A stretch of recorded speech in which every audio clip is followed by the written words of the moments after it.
Alors, nous sommes de retour en studio, c'est avec grand plaisir. Si vous nous prenez encore, en tout cas, nous sommes très heureux de vous savoir présent. Nous recevons le praticien de la médecine traditionnelle.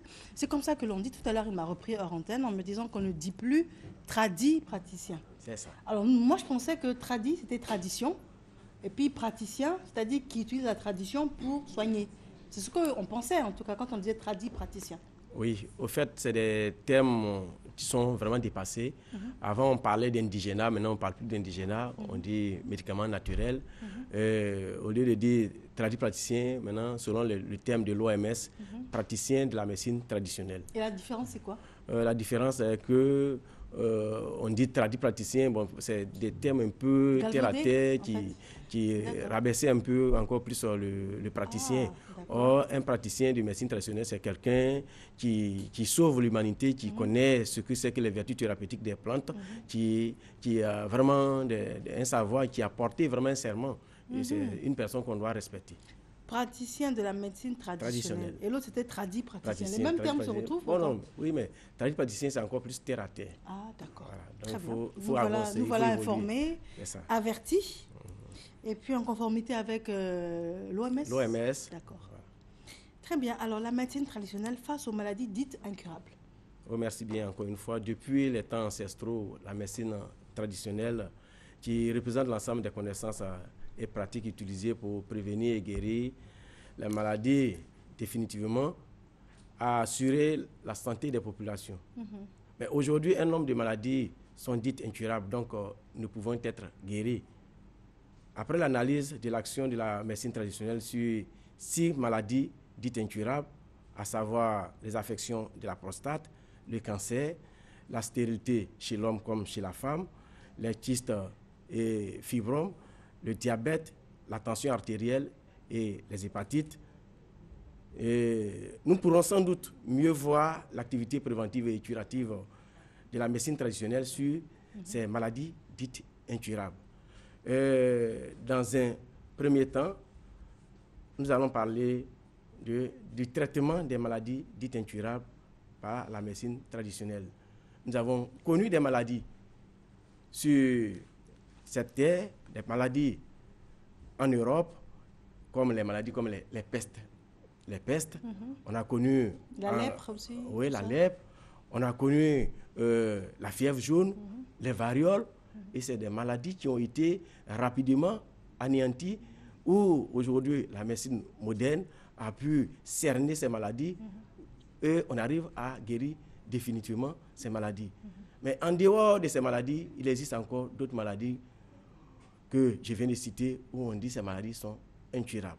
On peut les reprendre. On a parlé du diabète. On a parlé des du kystes, diabète, des fibromes. des kystes et des fibromes. On a parlé de la prostate, de l'hypertrophie de la prostate. On a parlé des hépatites dans toutes les formes et aussi la stérilité. Donc, ces maladies ont des médicaments qui peuvent efficacement les aider, qui peuvent efficacement les traiter. Prenons l'exemple de l'hypertrophie de la prostate, disons de la prostate, qui est un organe spécifiquement masculin. Mais lorsque cet organe est en défaillance, nous disons communiquement que la personne a la prostate. C'est chez l'homme que nous pouvons trouver ce mal. Mais la prostate chez l'homme a des médicaments pour pouvoir guérir cette prostate. Et quand nous prenons d'abord l'hypertrophie de la prostate ou bien l'adénome de la prostate, c'est la maladie de l'âge à partir de 50 ans. Il faut penser à cette maladie. L'organe peut prendre du poids et quand l'organe prend du poids, la personne n'arrive pas à uriner convenablement. Donc, l'organe la médecine traditionnelle a des médicaments pour pouvoir traiter cet organe sans toutefois faire une opération. On peut assister à une prostatite, c'est-à-dire la prostatite, l'organe peut s'infecter, peut être enflammé, peut prendre du poids, peut s'enflammer, peut s'infecter. Donc quand l'organe est infecté, on peut avoir une infection.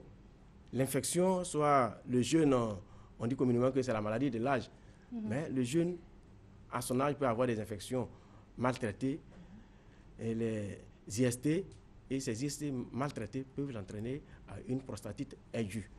On peut assister aussi à une prostatite chronique. C'est-à-dire qu'on peut avoir une infection d'une autre partie. C'est vrai qu'il y a différentes options, il y a différentes variétés. Voilà. Moi, ce que j'aimerais comprendre, c'est... Vous avez tout à l'heure dit que ce sont les nouveaux termes de l'Organisation mondiale de la santé. Donc, ça veut dire que, Dieu merci, aujourd'hui, la médecine traditionnelle est reconnue mondialement.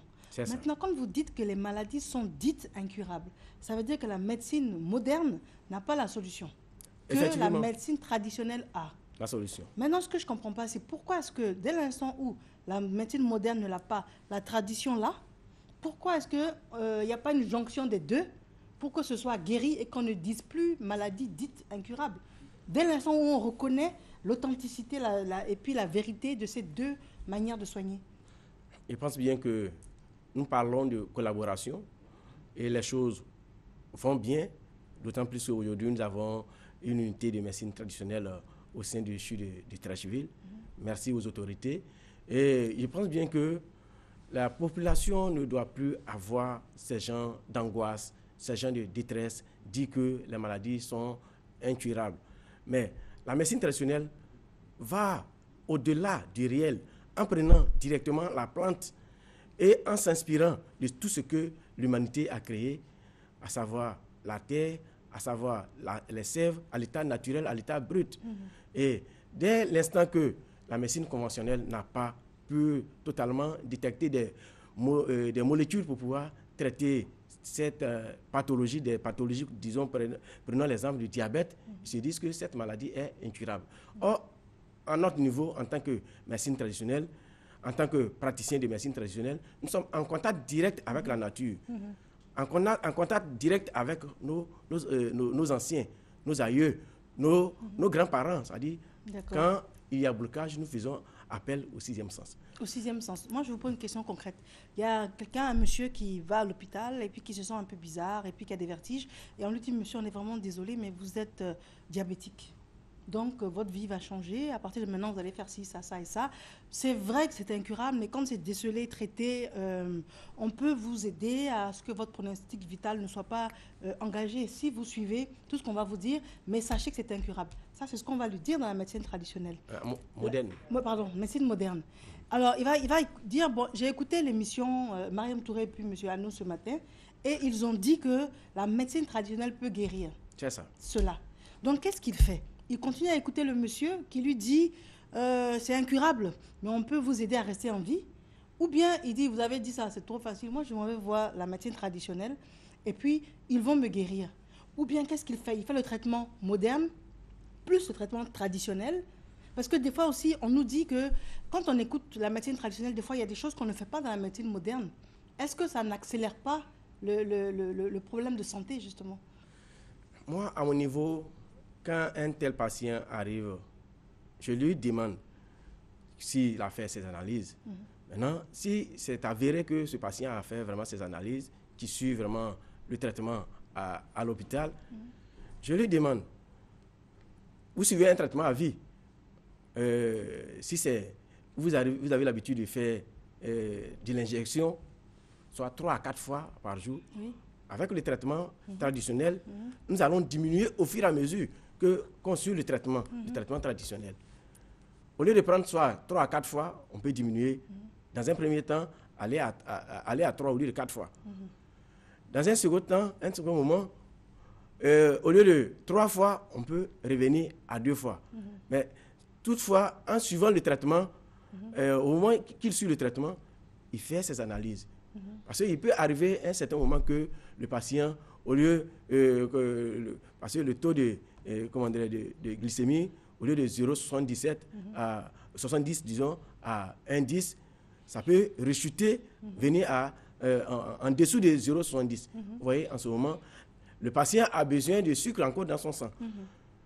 Donc, en faisant les deux traitements, au fur et à mesure, on suit la personne et la personne va directement à l'hôpital pour voir son taux de glycémie, à quel moment. Donc, ce n'est pas un traitement au choix, c'est un traitement complémentaire. C'est un traitement complémentaire dans un premier temps. Non, un premier temps, c'est un traitement complémentaire. Pour ne pas dire aux patients, allez, on parle de collaboration entre médecine moderne et médecine traditionnelle.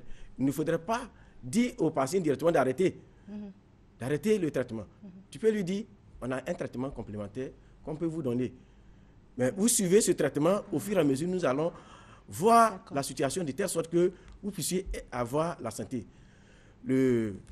Comment dirais-je, je me sens obligée de vous interrompre. Il est 7h30. Nous avons une page de publicité et nous revenons avec M. Anokwao pour amorcer la conclusion de notre entretien. À tout à l'heure.